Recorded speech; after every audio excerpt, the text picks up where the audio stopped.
I think you guys on Wednesday got your course selection information or whatever. Take a few minutes here and talk about course selection for next year. So current juniors, or if you prefer to be called rising seniors, that sounds fancy. Your 4 options for courses next year.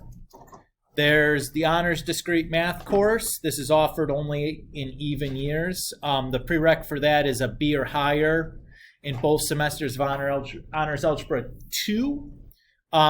In general, this course would be like starting from scratch is the expectation. So you're not walking in. The expectation would not be that you know really anything about what we're going to be doing in that course.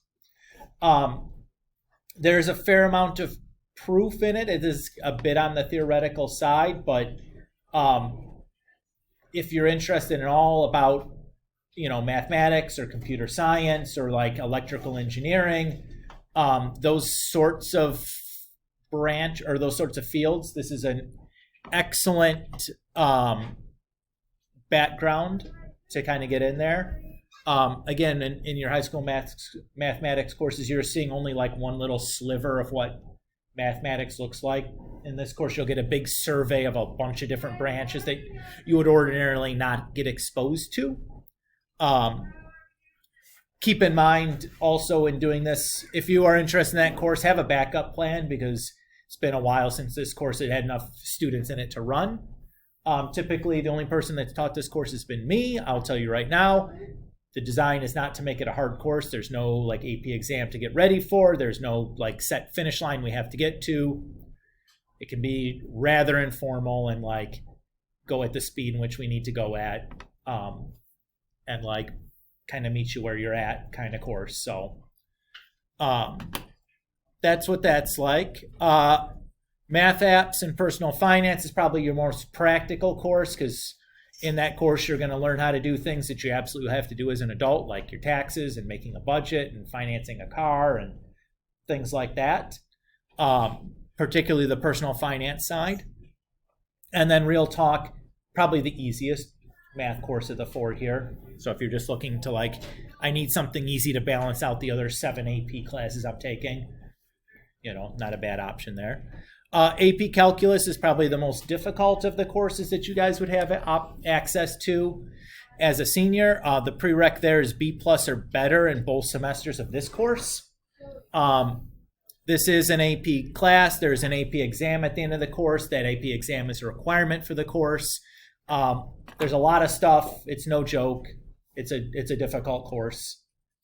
Again, if you're interested in more like what exactly you're doing there, you can read the thing or you can talk to me. It's fine.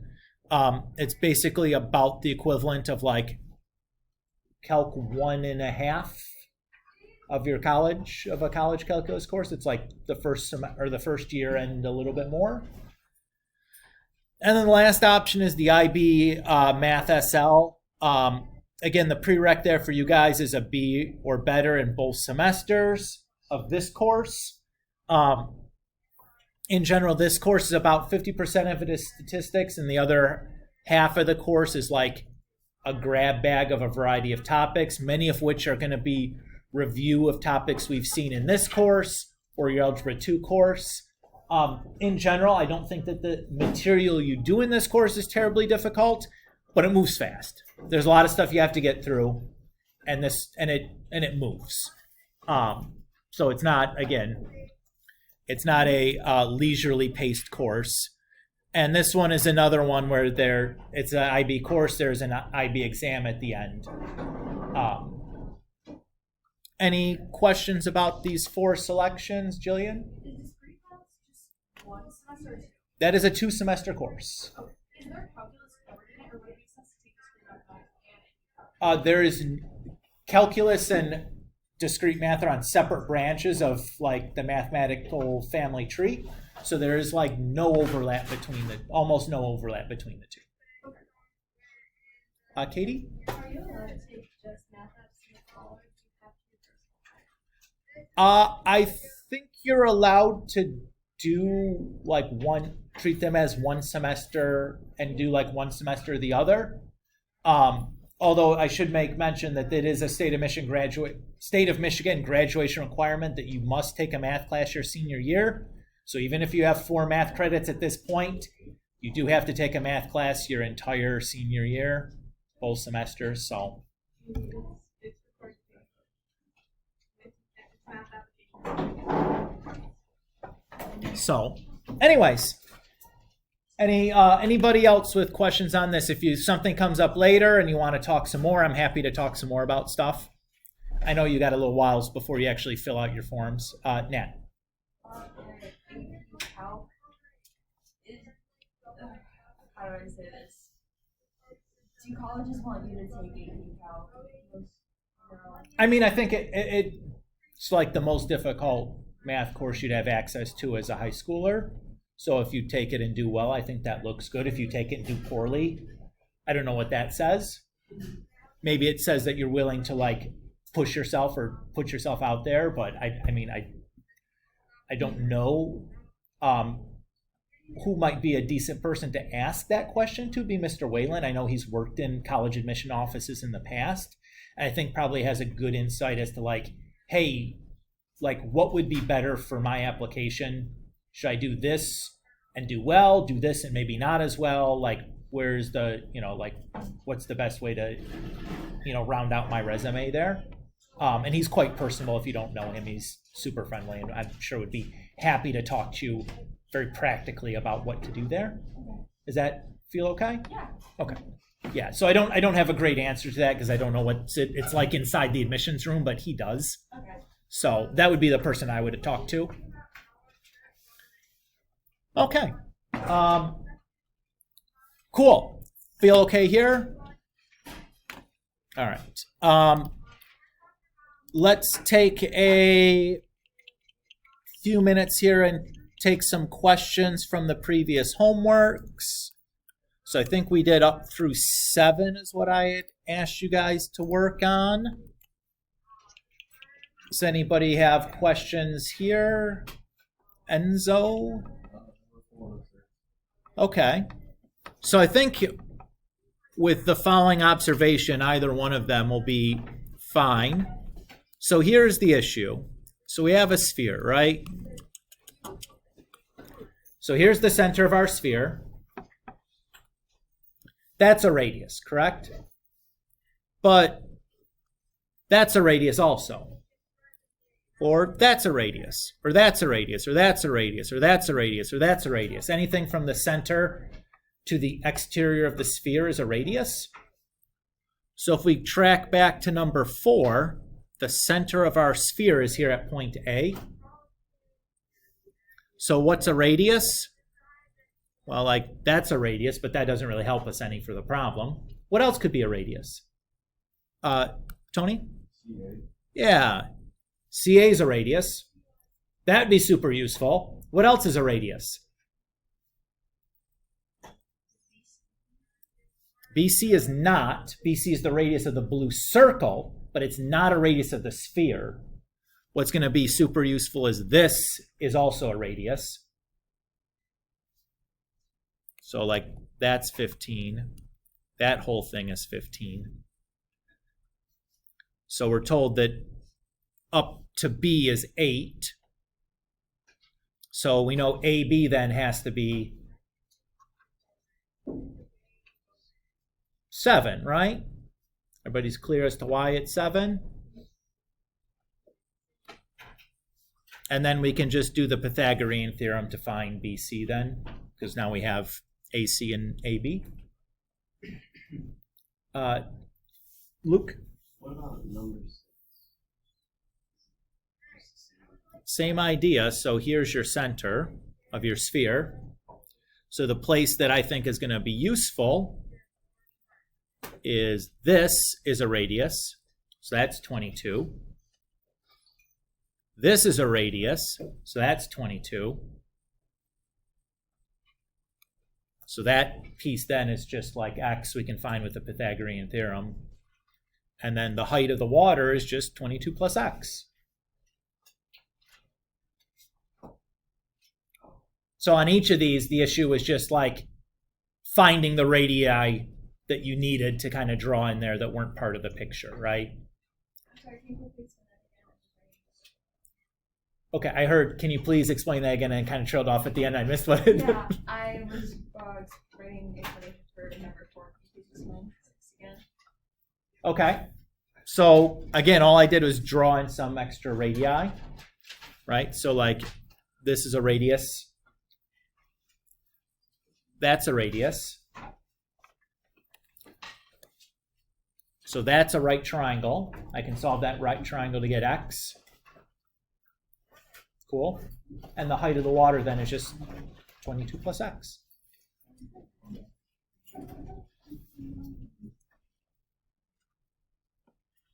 Enzo, does that feel good? Yeah, so the trick there was like, oh, nothing complicated. I just didn't notice that I had like a million radii for the sphere I could draw in there and do like lots of stuff with and get lots of important information with. But that's the catch. Often we get stuck on like the little circle that we draw in the middle of the sphere is the only place the radii is, but they're going anywhere from the center to the edge or the surface of the sphere. Anybody else on questions on these? Nat? number 5. Okay. So were you able to get AC okay? No, that's what I struggled on. Okay, so the right triangle I would be using is this one right here, since we're told it's a square-based pyramid. I know angle B is a right angle. So I can just use the Pythagorean theorem to find AC. Oh, okay. I used the wrong stick. And then for the last piece, that's a right triangle as well. And since I know that this is a square, I know that the height here is going to bisect that piece. So I know that this section is just half of AC. OC is half of AC. And then I have enough to do the Pythagorean theorem to find VO. Does that feel okay?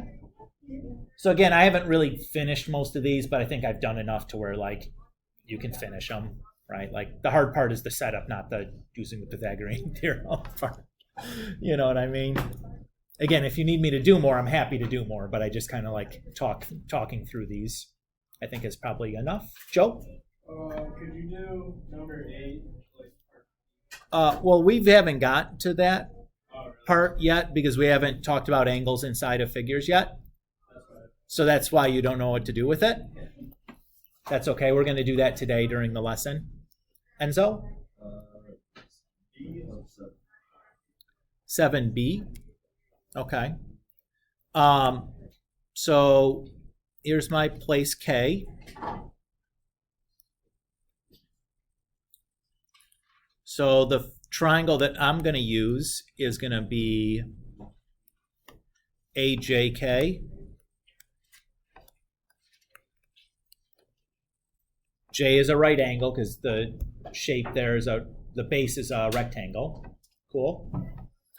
JK, we're told K is the midpoint, so I know it's half of JF, and AJ is 5, so that I can find AK with.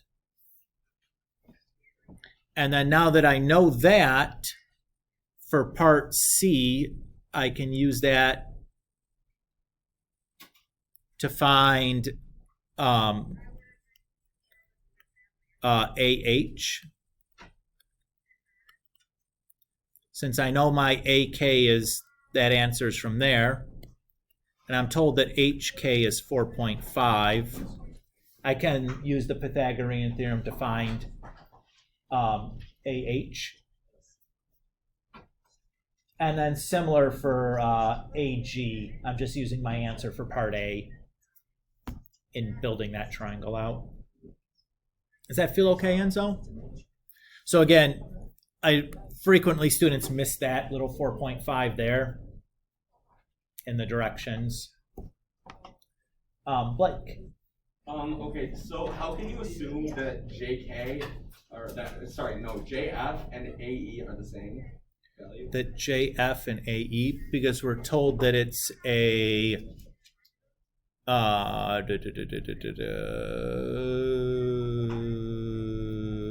don't know, because it's a barn. Okay, gotcha. There's a garden shed, sorry. Like, I don't know, like whose shed doesn't have a rectangular base? That's true. I guess that would be my, Modern artist, maybe. yeah, some kooky architect, right? Like the shed you're getting at like Home Depot, it's a rectangle, Yeah, exactly. you know? So that would be my explanation there. Is that fair? Yeah, I was Yeah. looking at that and I'm like, do I have to find this? I don't know how to find it. Yeah, that's a fair question. Natalia? 2A.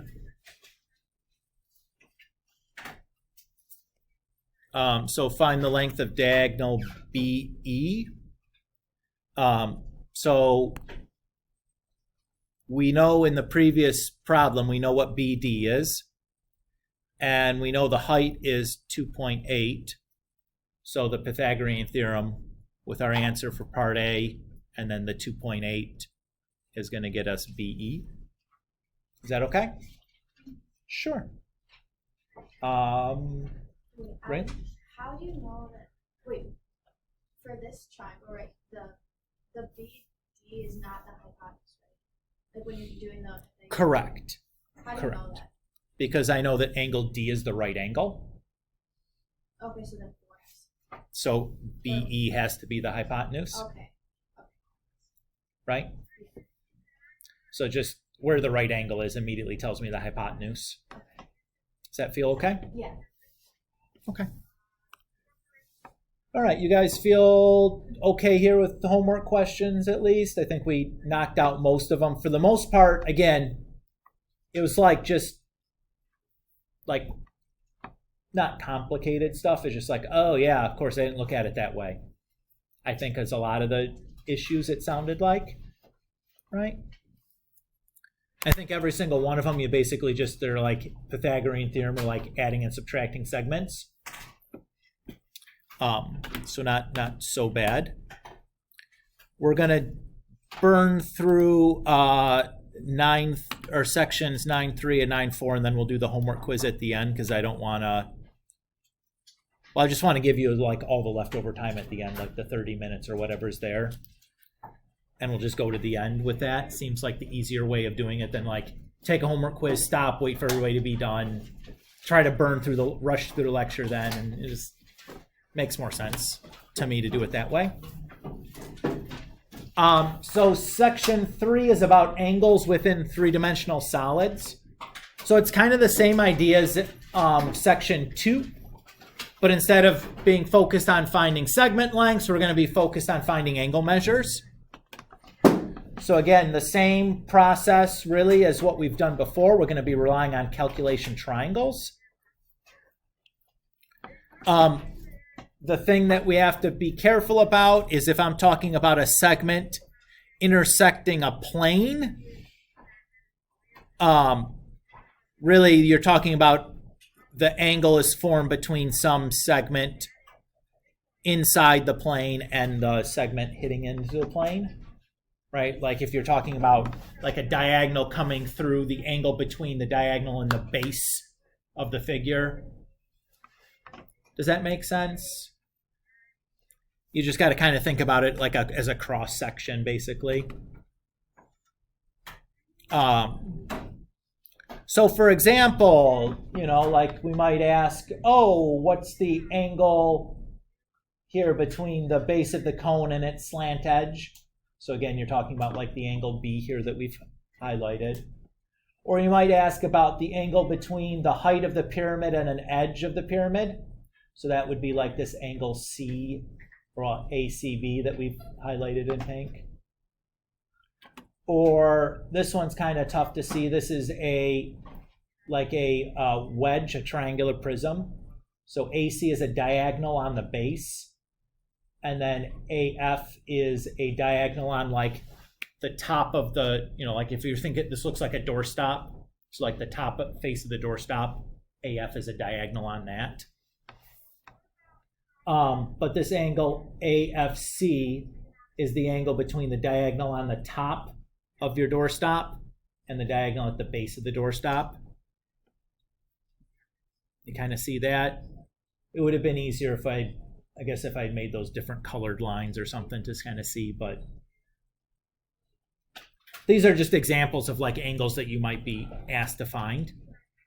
In all of these, the idea just is to pull the calculation triangle, and we're going to use right triangle trigonometry to find those angles. So let's look at an example. Here's maybe a little bit better picture of that last situation. I drew it with a different perspective, and it's a little easier to see what's going on. So we're asked to find several things. So like we start with the height of EB, and then we want to find the length of DB, and then the length of DE, and then that angle between that diagonal DE and the diagonal DB. So that's the thing in pink that I've highlighted here. Everybody okay with that? So 3 things. Again, notice that the 3 side lengths we're finding are the 3 side lengths for this right triangle. And definitely once I have 3 side lengths, I can find any angle measure I want inside there. Okay. So finding EB first, I'm going to pull this calculation triangle, ABE. So we're told angle A is 21 degrees in our picture. And I know that AB is going to be the same as DE, or I'm sorry, DC. So that's 15. And if we're looking for AEB, what are we going to use? SOHCAHTOA, specifically, we're going to want to use which one? Sine, cosine, tangent. Tangent. So again, relative to the angle, EB is opposite, AB is adjacent. So when I do that, I get 5.76. Cool.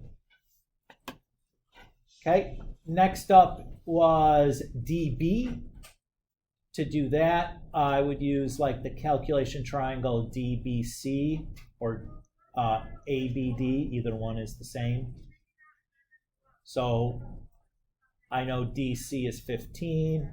I know that CB is 23. So can use the Pythagorean Theorem to do that. So DB is about 27.46. Is everybody okay with that? So you see that often what I'm doing is I'm taking the piece out of my 3-dimensional figure and I'm just drawing that 2-dimensional piece flat on my paper so it's easy for me to kind of see what's going on. I really encourage you guys to do that, not just to try to like only draw everything inside the 3-dimensional figure. It gets cluttered and sometimes hard to see what plane what is in. So once you've kind of sorted out like the piece you need, it's often easier to just redraw that in 2 dimensions off to the side. Okay, the next one is to find the length of the line DE. Well, that's easy to do because the previous 2 questions I found EB and DB. So I can just Pythagorean theorem that guy. Everybody cool there? Okay. And then to find this angle EDB is my last one. I have my answers for DB and BE, or you could have used your answer for DE also. I would use these 2 though, because I only rounded these answers once. This answer comes from 2 rounded answers and then is rounded itself, so it's not quite as good, but like for what we're doing, it's going to be fine even if you had used it. I'm just telling you why I didn't use it. So again, here I'm looking for angle D, so I'm going to be using relative to that angle, this is opposite and adjacent, so I'm using tangent. To get the angle by itself, I do tan inverse of both sides, and I get 11.84-ish. So again, reminder, whenever you're looking for an angle measure, you're ending up using one of the inverse trig functions, right? We've talked about that a lot first semester, but it's worth reminding again. Okay. Let's do another example. So a cylindrical drum contains a stick that fits the diagonal exactly if the radius of the drum is 5.8 and the height is 15.8, calculate the length of the stick. So I think probably the obvious calculation triangle here is ACB. So the height, or one leg of the triangle, is 15.8. The other leg of the triangle is going to be 2 times 5.8. Right? The diameter is 2 times the radius. And then I can just use the Pythagorean Theorem to find AB. Does that feel good to you guys? Pretty straightforward, right? If I ask then, what is the angle the stick makes with the side of the drum? What angle am I talking about? Am I talking about this part, or am I talking about this part? Angle with the side of the drum is this piece here. So I know from alternate interior angles that that angle down here is the same as this angle up here. Everybody's okay with that? Or you could have drawn the same triangle just up here. That's okay to do too. Because I had to draw all these things on the computer. I just recycled the one that I used before because it didn't involve me making a new triangle. So I used a little geometry to not have to redraw the thing, but it wouldn't be the same answer. So again, relative to the angle, opposite, adjacent. So I'm going to use tangent. I take the tan inverse of both sides and I get 36.29 degrees-ish. Is that okay with you guys?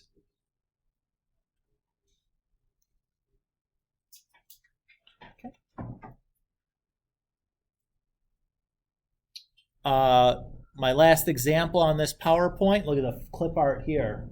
A rescue helicopter is hovering 156 meters above the sea. It is dark and the helicopter is shining a light down onto the surface of the sea. If the diameter of the cone formed by the beam of light is 140 meters, what is the angle at the apex of the cone? So my plan is going to be to use a right triangle here, like LMN. I know that I can find ln because if the rate or the diameter is 140, the radius is just 70. And then I can find this angle LMN and multiply it by 2. Since this is an isosceles triangle, I know that this altitude is also an angle bisector. Everybody's okay with that? We talked about that last time with these cones and isosceles triangles going on. So there's my picture. Everybody's cool? I calculate relative to the angle M, opposite and adjacent. So I'm going to use tan inverse to get 2416. And again, I know that this altitude is also an angle bisector because the triangle here is an isosceles triangle.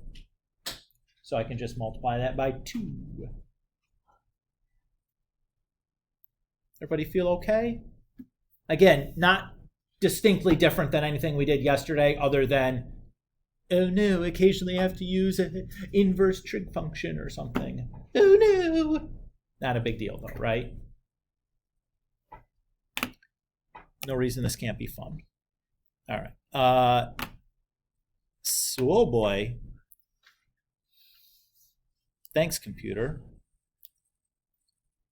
The last section, section 4, volumes and surface areas.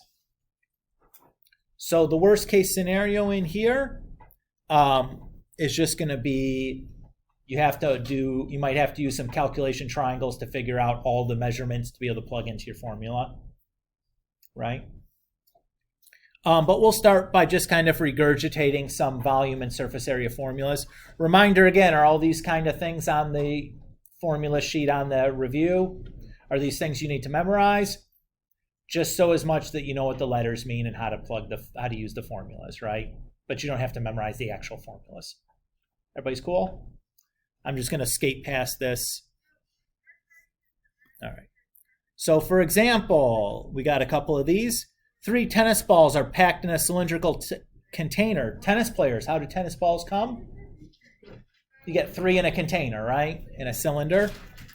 Those tennis balls are just touching the sides, top, and bottom of the container. The diameter of each tennis ball is 6.7 centimeters. And then we ask a bunch of questions. We start by asking the internal height of the container. So if I stack 3 tennis balls up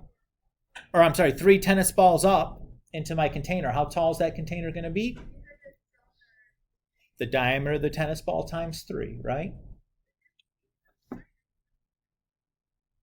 So my height of my cylinder is 3 times the diameter of that sphere, or 20.1-ish.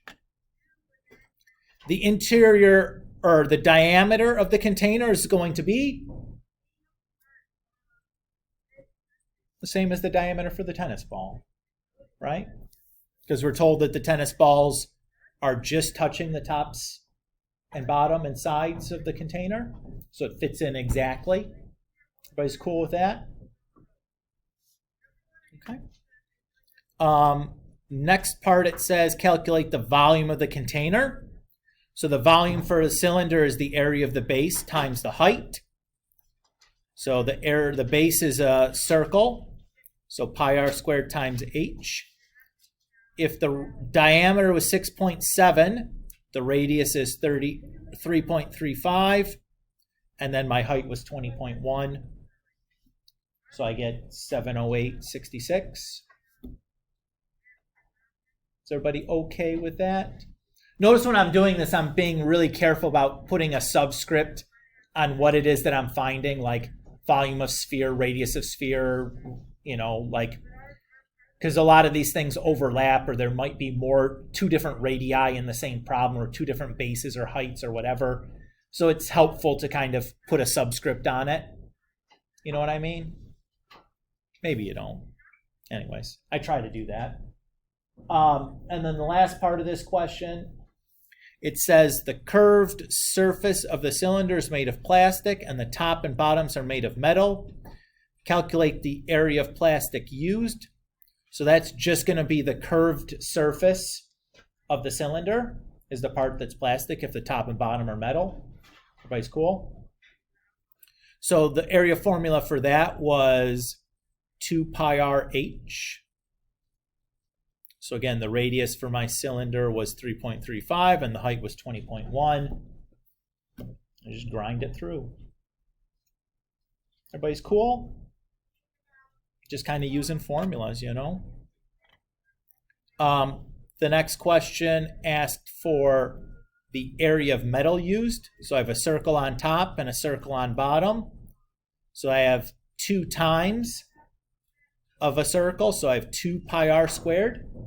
And the radius for that circle was 3.35 still. So there's the amount of metal used.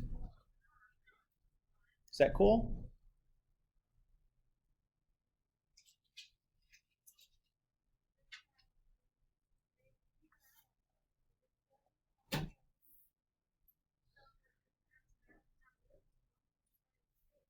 Okay.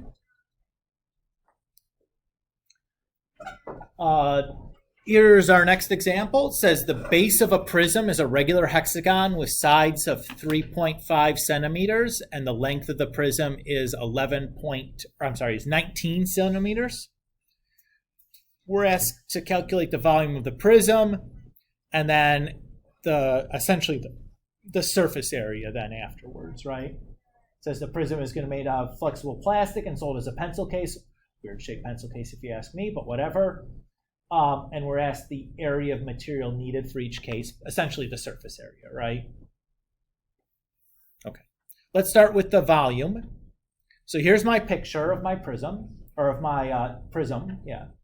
So the bases are hexagons. The side of each hexagon is 3.5, and the height of the prism is 19. Everybody's cool with the picture I've drawn? So the volume for a prism is the area of the base times the height. So the trick is going to be figuring out the area of this hexagon. Everybody's okay with that? As a quick step back here, when I say regular hexagon, what does the descriptor regular mean? That it poops every day? No, hexagons don't poop, guys. It means that all the side lengths are the same and all the interior angle measures are the same. And that's going to be critical for me to figure out the area of that hexagon. Okay? So my formula for the prism, volume of the prism, is going to be the area of the base of which is a hexagon, times the height. So here's my hexagon. I'm dividing it up into 6 equilateral triangles. Everybody's okay with that? I shouldn't say that equilateral. These are 6 isosceles triangles.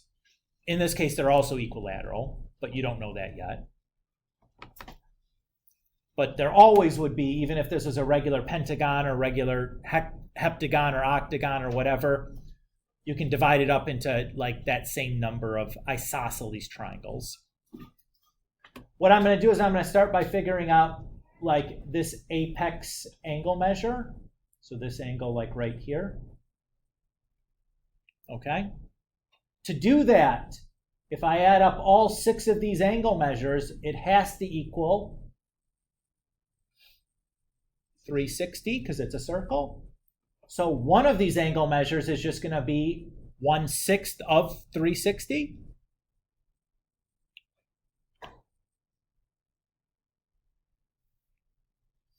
So there's that. And because it's an isosceles triangle, I know that these angles have to be the same. So what I have is this equilateral triangle. Everybody's okay with that? Okay. So how am I going to find the area of this equilateral triangle? Which area formula for a triangle would I want to use for this? I'd use 1/2 AB sine C. Seems the easiest. Is that okay with you guys? So since it's equilateral, these sides are both 3.5, and that's 60. So I do 3.5 times 3.5 times sine 60 divided by 2. Okay, oh, this came in late. This should have come in before the picture, huh? There's my area of the triangle. So one triangle has the area 5.3. And if the hexagon's base is 6 of those, I get 31 point whatever. And then times the height for the prism gives me 604. Does that feel okay? So any regular base, you can kind of do this the same way. The crummy part is that when you make your triangle, if it's not a hexagon, you don't have an equilateral triangle and you'd have to solve for the side lengths. But it's an isosceles triangle, so you can always just like drop an altitude to make a right triangle that bisects the angle, and you can do some right triangle trig to find that hypotenuse. It's like one extra little step in there. But as long as they're isosceles triangles, that extra step is easy. The next thing we wanted was the surface area. So when I do that, I'm going to have 6 rectangles, and I'm going to have 2 hexagons. Everybody agree with that? The 6 rectangles are going to have length of 19 and width of 3.5. And we already calculated the area for the hexagons in the previous step. So that was fairly easy. So I have 2 times the area of the base plus 6 times the area of the rectangles. So my area for my rectangle is, the base of the hexagon was this that we found earlier. And then the rectangle is 13 times 3.5. So when I do that all together, 2 hexagons plus 6 rectangles gives me 462 and change. Does that feel okay?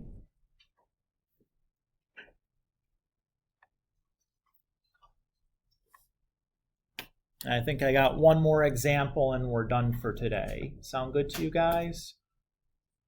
Again, so far this is, again, nothing super complicated mathematics-wise. The hardest part is like getting things kind of set up. But the actual mathematics involved, you're just like multiplying and dividing and Pythagorean theorems and little right triangle trick here and there. The tricky part is like seeing the stuff and the shapes and figuring out what little simple calculation you need to do. All right, last one. We're going to make a lampshade from a cone of glass. So here's my lampshade. And it's going to sit on a hemispherical base. So it's going to sit on top of a hemisphere. The slant height of the cone is 29. So there's the 29 I've drawn in. And the diameter of the hemisphere is 11. So there's the 11 that I've drawn in. Calculate the surface area of the lampshade and then the volume of the lampshade. So, quick question, the surface area,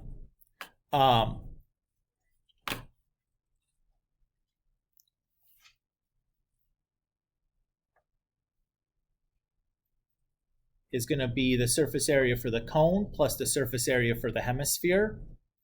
But notice that since the cone is going to sit on top of the hemisphere, the circular surface at the bottom of the cone and the circular surface at the top of the hemisphere, I'm not counting in that surface area calculation because the two are just going to sit right on top of each other. So those aren't actually surfaces. They'd be like inside the solid. Did you guys kind of see that? Okay.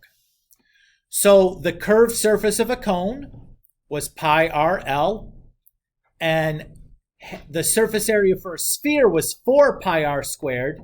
So half of that for a hemisphere is 2 pi r squared. Everybody's cool? Okay. 29 is my slant height. That's my L. Half of 11 is 5.5. That's my R. Bingo, bango, bongo. Not a big deal, right? The trickiest part was making the observation that the circles weren't surfaces. All right. Then we wanted the volume of the lampshade. So here I'm just going to do the volume of the cone plus the volume of the hemisphere. The fact they're stacked on top of each other doesn't change anything for volumes. So the volume of the cone is 1/3 base area of the base times the height. Since the cone's base is a circle, that's pi r squared. And then the volume for a hemisphere is just going to be half of a volume for a sphere. The volume for a sphere is 4/3 pi r cubed, so half of that is 2/3. And again, the radius is 5.5, and the height we don't know yet, so we're going to have to use a Pythagorean theorem to figure that out. Oops. So the height is 28.47-ish. Everybody's cool? And then we just plug them in.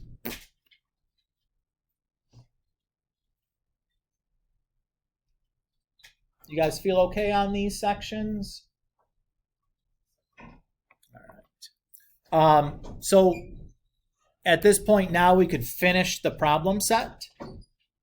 I think what I had for you guys was I asked you to do 1 through 7 as stuff due Sunday, and then the 8 through 31, I think, be due the following Sunday, so that there's no rush to kind of burn through everything for Sunday. And in fact, since this chapter is gonna roll over after break, I think it makes sense to have some of the homework due the following Sunday, so that maybe during break you take a day in there and do a little bit of math homework. You know what I mean? Eva? So you said 1 through 7's due this Sunday. Correct. And then 8 through 32 is due the day before we come back. Yes. Okay. Yep. Thank you. Yep.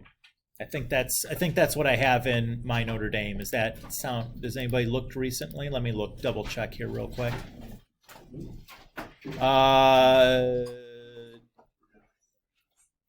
Oh, so I guess in my Notre Dame I have everything 1 through 32 due the Sunday you got before you guys come back.